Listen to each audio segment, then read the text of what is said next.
Alarming trends: a 47% surge in child exploitation cases linked to social media platforms has left Kenyan parents and regulators scrambling for solutions. Substance abuse crisis: alcohol and cannabis use among Kenyan youth continues to soar, straining rehabilitation centers and pushing families to the breaking point.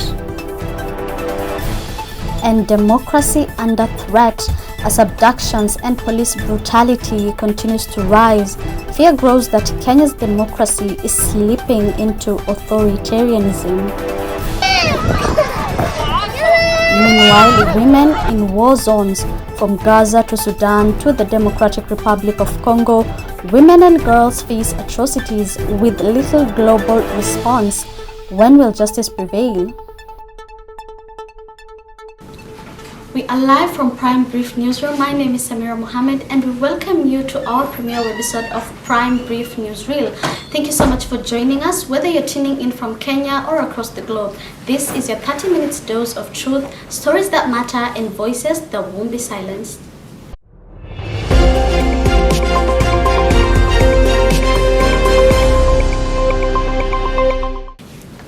You can join the conversation on our social media handles on Facebook, Prime Brief Newsroom, on X at Prime Brief Newsreel. Use the hashtag Newsreel right now to share your thoughts. In our first story, in today's Kenya, children and youth are growing up online, but so are the dangers. From grooming and exploitation to bullying and toxic content, the internet has become a space where safety is no longer guaranteed. Today, we unpack just how vulnerable our young people really are in the digital world. Our correspondent Jawahir Abdi digs deeper into this digital crisis. As digital access expands, so do the threats. Platforms like Instagram, TikTok, and Snapchat are now common spaces for predators, cyberbullies, and harmful trends that affect minors every day. Experts say more children and teens are being groomed, harassed, or pressured into risky behavior online, often without their parents ever knowing. And while cyberbullying cases rise, many suffer in silence due to fear, shame, or stigma. I think we can teach kids that their value is not determined by social media likes and comments. We should encourage them to think before sharing personal information and images online. And finally, we can instill the idea that asking for help when encountering something uncomfortable is a sign of strength and not weakness. Mental health professionals warn that Kenya isn't just behind on protection, but also dangerously silent on the consequences.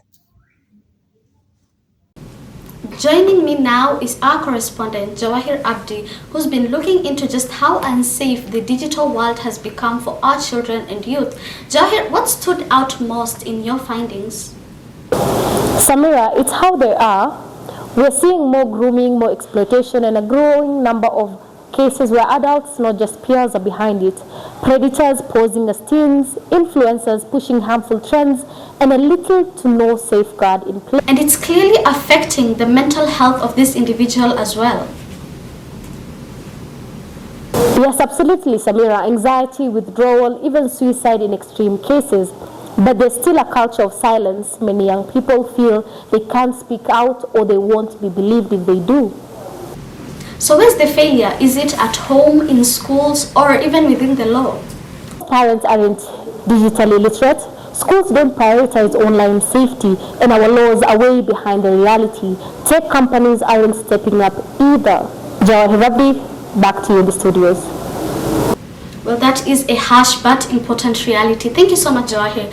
We'll now continue this conversation shortly with a child psychologist and expert who works directly with victims of online harm. Joining me now is Dr. Roslyn Olumbe, a child expert and psychologist. Welcome to the show. Thank you. Now, Dr. Roslyn, many parents believe their children are safe at home, yet online exploitation is a threat. How do online perpetrators manipulate and groom children, and why are the young minds particularly vulnerable? I think the topic of child online exploitation is a big problem now. Not only locally, but even globally, but maybe we'll focus on our time. And many times when children are online, sometimes parents or caregivers don't take the opportunity to be able to check what is happening and what the children are watching. and that affects them. So what are some of the strategies the online groomers use? So it will be enticing children with messages so that they keep following, or toys or things they promise to them.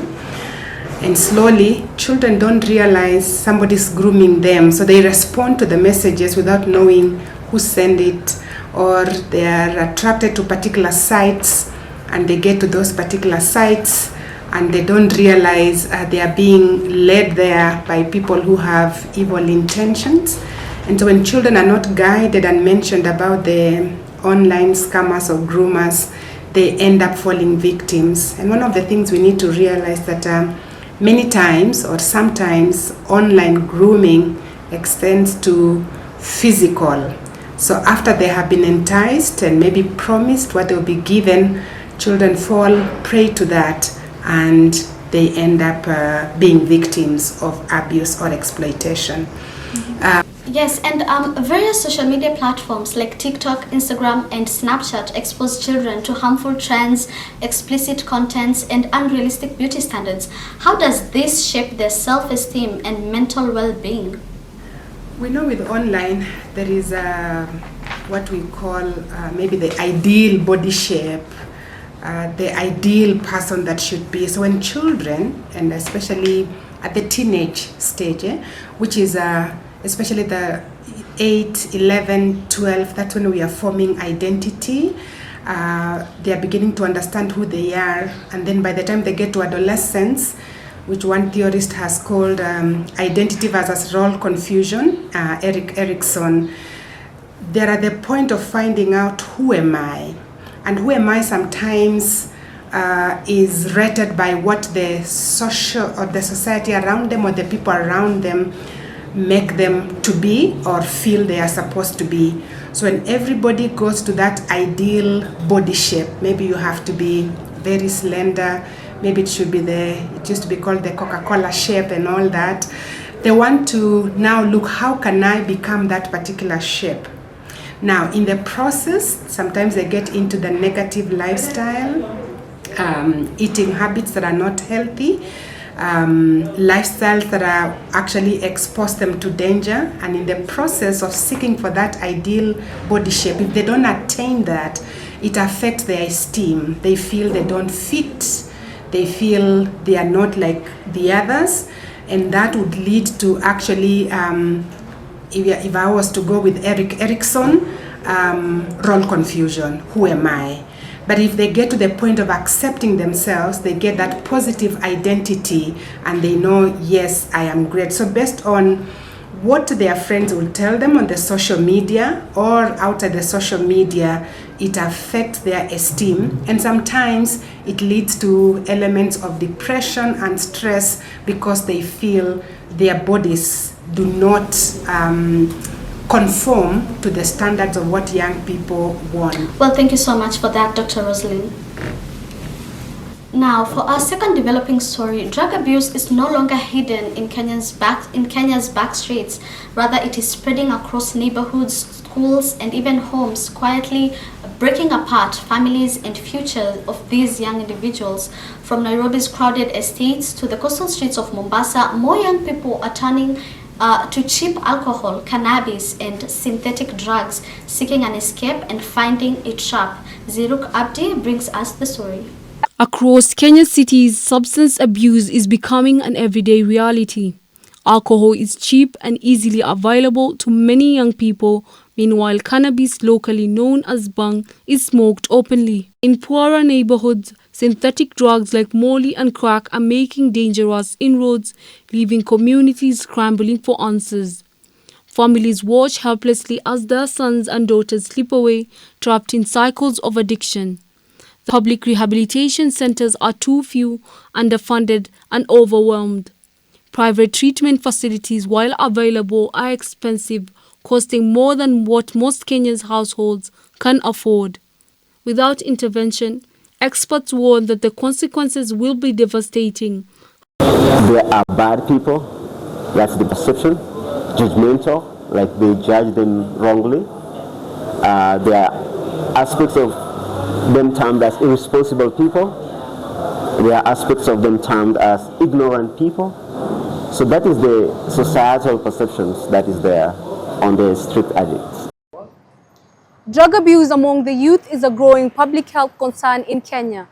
In Nairobi and Mombasa, access to cheap alcohol, cannabis, and synthetic substance has become widespread, affecting school attendance, family stability, and overall community health. Many young people struggling with addiction have no access to affordable treatment. Public rehabilitation centers are overwhelmed, and private care remains out of reach for the majority. Without urgent intervention, this crisis threatens to reverse the country's efforts towards youth empowerment and economic growth. Experts warn that if affordable rehabilitation and strong prevention programs are not prioritized, the impact on future generations will be severe. Reporting for Crime Brief News, I'm Zairuk Abdi. Joining us in the studio now is Dr. Ilyas Mohammed from Damal Healthcare, a frontline doctor who also uses platforms like TikTok and Instagram to educate and engage young people about matters health. Welcome to the show, Dr. Ilyas. What are the most common drugs being abused in Nairobi and Mombasa, and what health risks do they pose? Well, they vary, but the most common ones are alcohol, tobacco, and cat. There's an increased rise in the incidence of use of cannabis as well. All of them have different types of effects on the human body, with alcohol being the most common consumed in the country. Approximately each Kenyan consumes around 5 liters per month of alcohol. That is counting even for the people who don't take alcohol. Their portion is consumed by the people who do take alcohol. So meaning almost everyone is consuming around 5 liters of alcohol per month. So alcohol has different types of effects on the brain, on the body, particularly different systems. If you look at it in terms of like metabolic systems or like organs of the body. So it can affect your brain, it can affect your liver, your heart, your blood vessels, and your kidneys as well.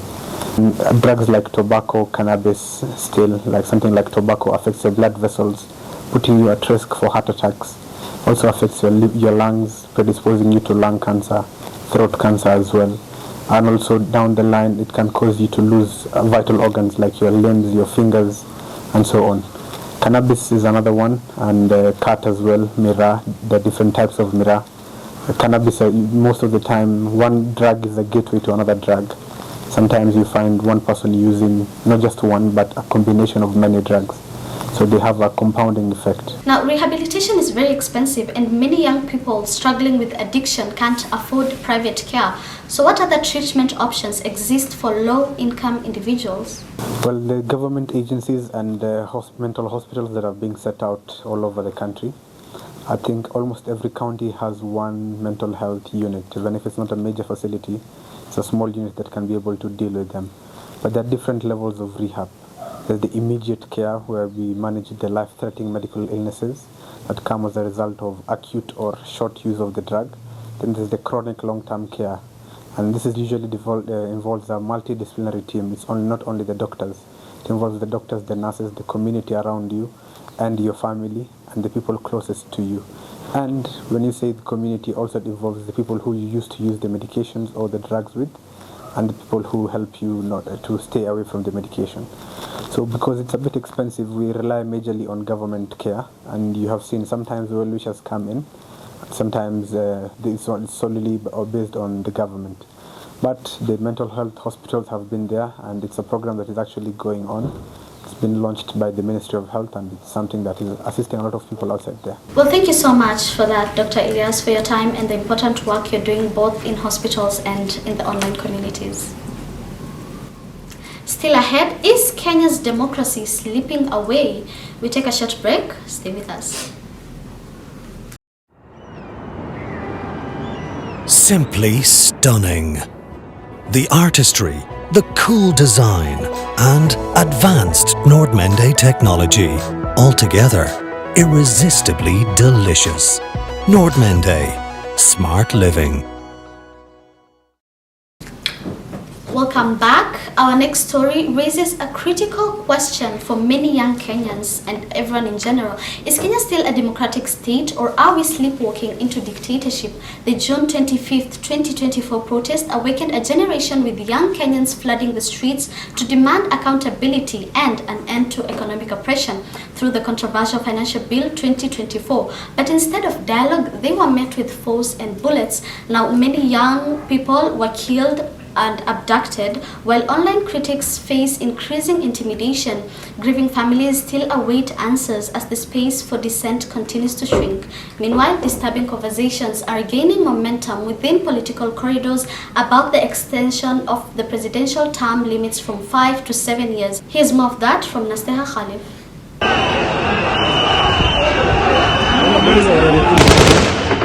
On June 25, 2024, thousands of young Kenyans flooded the streets in protest of the finance bill. What began as a peaceful demonstration quickly turned deadly. Live bullets were fired, protesters were injured, some were abducted, many never returned home. The government response drew national and international attention, but even with the backlash, the pattern continued. Young people who spoke out now face intimidation, surveillance, and in some cases, threats to their lives. Bodies of missing youths have been discovered in rivers, forests, and remote locations, raising fears of growing trend of extrajudicial killings. And while street protests have slowed, the activism hasn't stopped, it has simply moved online. Digital resistance is now the front line, but even that is under threat. Government actors have been accused of tracking users, impersonating activists, and threatening dissenters. Meanwhile, conversation around extending presidential term limits have quietly re-entered the national discourse, raising concern that the foundation of democracy are being shaken in plain sight. The youth are demanding good governance, and the youth are going to demand to see my policies, whether they measure up to them or not. And if I don't measure up to what the youth want, they should just kick me out. What's happening in Kenya right now isn't just political, it's deeply personal, especially for a generation that believed change was possible. The crackdown on youth voices on the streets and online sends a clear message that speaking up is dangerous. But democracy isn't just about voting, it's about space to question, to protest, to demand better, and to do so without fear. If that space continues to shrink, then what we're left with isn't democracy, but a control disguised as stability. The silence we see today isn't peace, but rather a pause. And if nothing changes, that silence won't last long. Reporting for the Prime Brief, my name is Nasteha Mohammed. Joining us now is Senator Okia Omtata, a respected advocate for constitutional rights and one of the few leading voices in Parliament challenging the status quo and confronting threats to Kenya's democracy. Thank you for joining us. Thank you for the opportunity, Dr. Lucy. Now, Senator, can the killings during the June protests be justified by the government, considering that some youths breached Parliament, a protected zone under the Constitution? No. Parliament is a people's assembly. But it states that Parliament is a people's assembly, and anybody has the freedom to get there. In fact, we should be having a square where people can come and protest and demonstrate when they are angry. So what happened? Any killing cannot be justified. Cannot. Two, the kids who came in were not armed. The worst damage they did, they tried to eat the food, they found the food, it was unpalatable even that, so they even left the food and went. So shooting kids did not earn anything. If anybody breached the law, you arrest them. They are not armed, they are not whatever, so you just arrest them. You don't go killing people in the name of protecting the state or whatever, no. Extrajudicial killings have got no room in our country. Now, bodies of missing Kenyan activists continue to appear in forests, quarries, and rivers. Are these extrajudicial killings? If so, why does the state deny it, and who should be held responsible? Who is supposed to die? And I don't think there's an issue there. And anybody who dies, his blood cries out for vengeance. The only thing that we are going to do it in a constitutional way. We don't want to, it's like they say in the traditional setup that if a snake enters your gourd of milk, you don't break the gourd plus the snake. You just find a way to smoke the snake out, then you preserve your gourd and kill the snake. So Ruto is going to drop like a rotten fruit. So it should not be a question of, but all those who are being harmed, and that's why we tell him, don't kill people, but should you continue, then all those who are killed, they are documented, and the vengeance, justice, the hand of justice will catch up with them. And does the Kenyan constitution protect citizens from attempts by the president to extend his term rule? To the extent, it is defined, he can't. He can't extend, we shall hang him. He can't. He'll have nowhere to hide.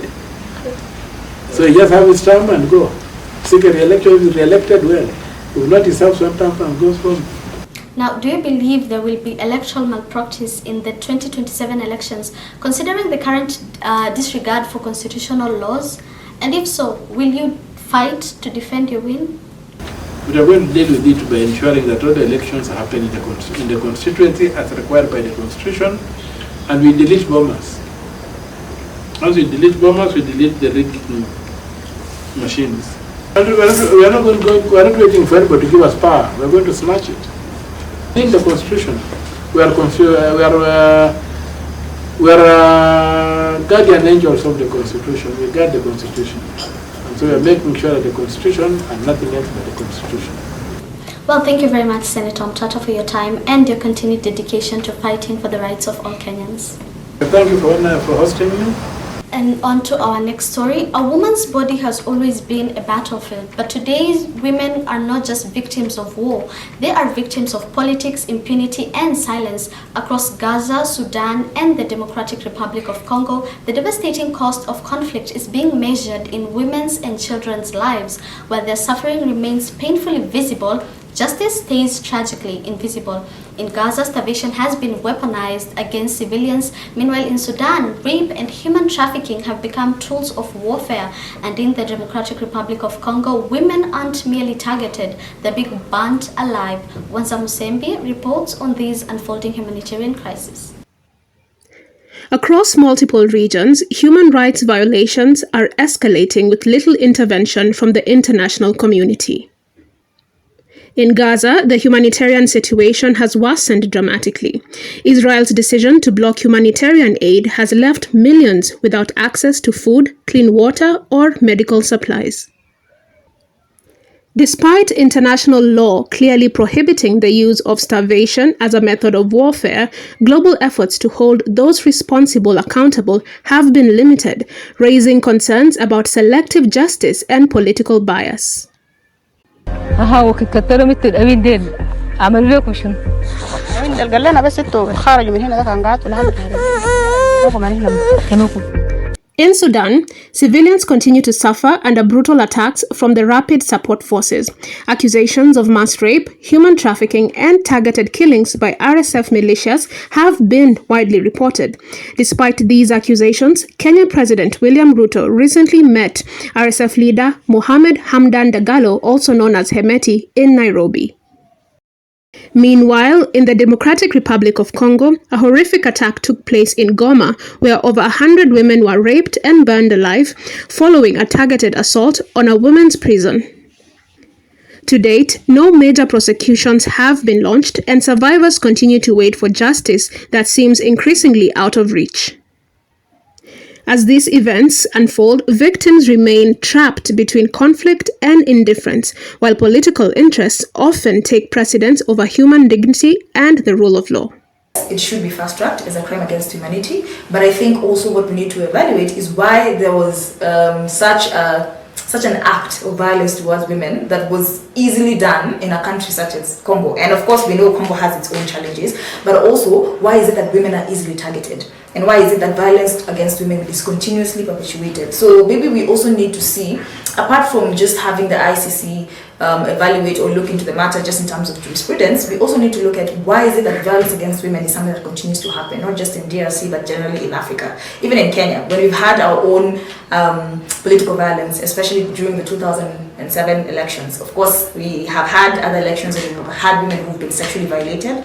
But when you're looking at the Waki report at that time, it will speak to the fact that a lot of women actually experienced sexual violence. But none of these cases were actually handled. There was no convictions that were done. There was no perpetrators who were held accountable. So yes, the case should be fast-tracked to ICC, But we also need to see how do we come up with interventions or measures that will actually target the elimination of violence against women. Joining us now is Mr. Dennis Otieno, a respected international law analyst and human rights advocate from FIDA, Kenya. Welcome to the show. Now, Mr. Dennis, under international law, the deliberate starvation of civilians is classified as a war crime. Given that Israel has blocked aid to Gaza, why has there been no decisive legal action taken against its leadership? What are the legal barriers that are preventing this enforcement? Okay, one of the few things that is happening when it comes to the conversation of the war between Israel and Gaza, in as much as blocking aid is regarded as war crime and starvation is regarded as war crime, there is that issue of non-interference, the principle of non-interference, whereby there is a requirement that states do not interfere with whatever is happening within other states. And the battle between Israel, Gaza, has been a conversation that the international community has tried to lobby through a lot of advocacy, but is holding back, not because of the lack of laws or the inability to implement them, but because of the political heat each state represents. Israel has its political backing with some of the NATO states, and Gaza also has slightly a political backing with some other states. So there is that particular fear that any slight interference might lead to another world war. Well, thank you very much, Mr. Otieno, for your valuable insights. We will now take a short break. Stay tuned. From the farm to your plate, put your Indomie flavor in a pot of boiling water. Sprinkle a bit of bumbu sauce for that extra kick. Yum. Plate and serve to your liking. Easy, tasty, nutritious. Enjoy Kenya's best loved noodle. Welcome back. Now, when justice is delayed, it sends a dangerous message that lives can be taken without consequences and suffering can be ignored. Across conflict zones and even within our own borders, the fight for dignity and human rights continues against the odds. In Gaza, families are starving while leaders continue to argue over politics. In Sudan, women are raped, trafficked, and abandoned, even as their abusers are welcomed at negotiation tables. In the Democratic Republic of Congo, over 100 women were burnt alive and no one has been held accountable. Meanwhile, here in Kenya, femicide cases continue to rise, yet the convictions don't match the reports. The question is no longer whether human rights are under threat. It is what will it take for the world to act? Join the conversation using #PrimeBrief. I've been your host, Samira Mohammed. Thank you for staying with us. See you next time. Have a good day.